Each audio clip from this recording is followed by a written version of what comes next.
Genesis 31.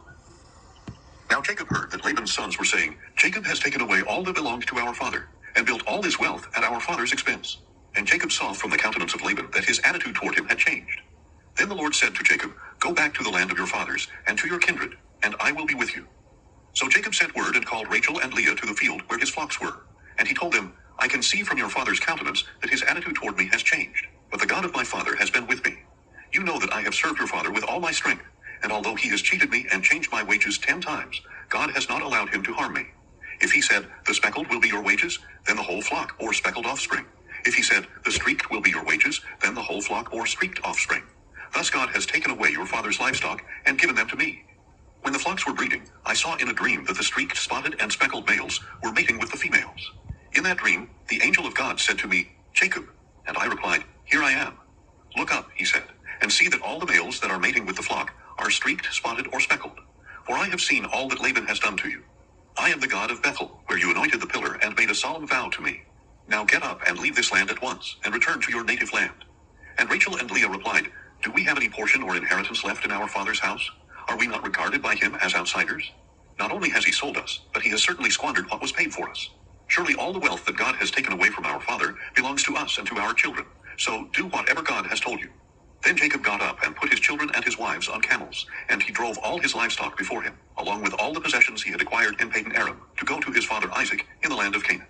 Now while Laban was out shearing his sheep, Rachel stole her father's household idols.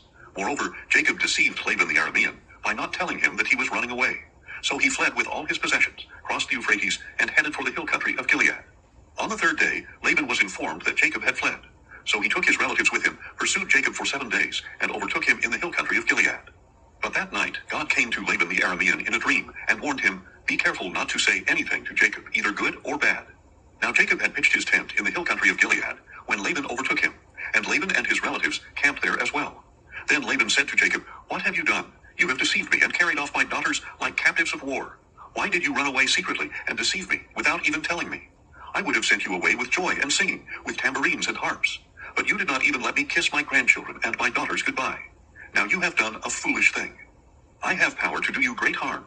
But last night the God of your father said to me, Be careful not to say anything to Jacob, either good or bad. Now you have gone off because you long for your father's house. But why have you stolen my gods? I was afraid, Jacob answered, for I thought you would take your daughters from me by force. If you find your gods with anyone here, he shall not live.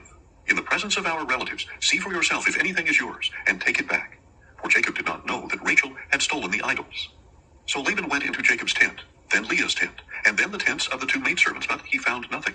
Then he left Leah's tent and entered Rachel's tent. Now Rachel had taken Laban's household idols, put them in the saddlebag of her camel, and was sitting on them. And Laban searched everything in the tent, but found nothing. Rachel said to her father, Sir, do not be angry that I cannot stand up before you, for I am having my period. So Laban searched, but could not find the household idols. Then Jacob became incensed and challenged Laban. What is my crime? He said. For what sin of mine have you so hotly pursued me? You have searched all my goods. Have you found anything that belongs to you? Put it here before my brothers and yours, that they may judge between the 2 of us. I have been with you for 20 years now. Your sheep and goats have not miscarried, nor have I eaten the rams of your flock. I did not bring you anything torn by wild beasts. I bore the loss myself, and you demanded payment from me for what was stolen by day or night. As it was, the heat consumed me by day and the frost by night, and sleep fled from my eyes. Thus for 20 years I have served in your household, 14 years for your 2 daughters, and 6 years for your flocks, and you have changed my wages 10 times.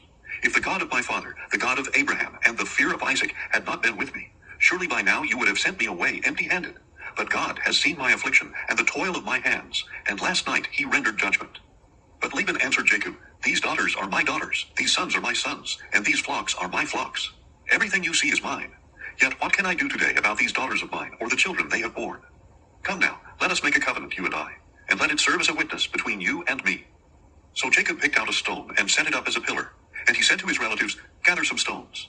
So they took stones and made a mound, and there by the mound they ate. Laban called it Jagar-Sahadutha, and Jacob called it Galeed. Then Laban declared, This mound is a witness between you and me this day. Therefore the place was called Galeed. It was also called Mizpah, because Laban said, May the Lord keep watch between you and me when we are absent from each other. If you mistreat my daughters or take other wives, although no one is with us, remember that God is a witness between you and me. Laban also said to Jacob, Here is the mound, and here is the pillar I have set up between you and me. This mound is a witness, and this pillar is a witness, that I will not go past this mound to harm you, and you will not go past this mound and pillar to harm me. May the God of Abraham and the God of Nahor, the God of their father, judge between us." So Jacob swore by the fear of his father Isaac. Then Jacob offered a sacrifice on the mountain, and invited his relatives to eat a meal. And after they had eaten, they spent the night on the mountain. Early the next morning, Laban got up and kissed his grandchildren and daughters, and blessed them. Then he left to return home.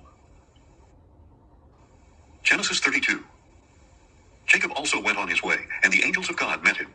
When Jacob saw them, he said, "This is the camp of God." So he named that place Mahanaim.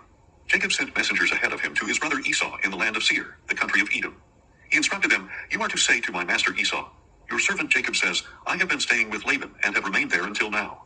I have oxen, donkeys, flocks, men servants, and maidservants. I have sent this message to inform my master, so that I may find favor in your sight.'" When the messengers returned to Jacob, they said, "We went to your brother Esau, and now he is coming to meet you, he and 400 men with him."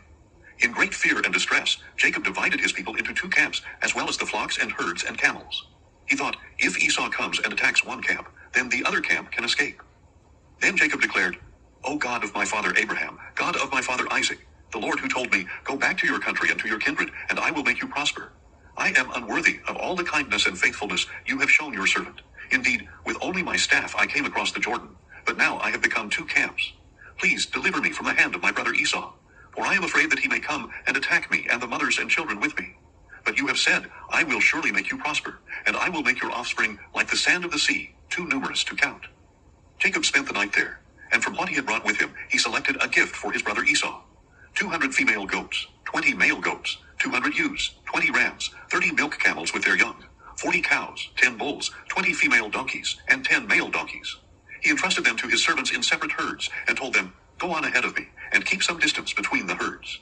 He instructed the one in the lead, "When my brother Esau meets you and asks, 'To whom do you belong? Where are you going? And whose animals are these before you?'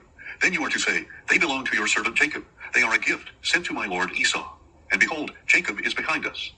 He also instructed the second, the third, and all those following behind the herds, "When you meet Esau, you are to say the same thing to him. You are also to say, 'Look, your servant Jacob is right behind us.' For he thought, 'I will appease Esau with the gift that is going before me. After that, I can face him, and perhaps he will accept me.'" So Jacob's gifts went on before him, while he spent the night in the camp. During the night, Jacob got up and took his 2 wives, his 2 maidservants, and his 11 sons, and crossed the ford of the Jabbok. He took them and sent them across the stream, along with all his possessions. So Jacob was left all alone, and there a man wrestled with him until daybreak. When the man saw that he could not overpower Jacob, he struck the socket of Jacob's hip and dislocated it as they wrestled. Then the man said, "Let me go, for it is daybreak."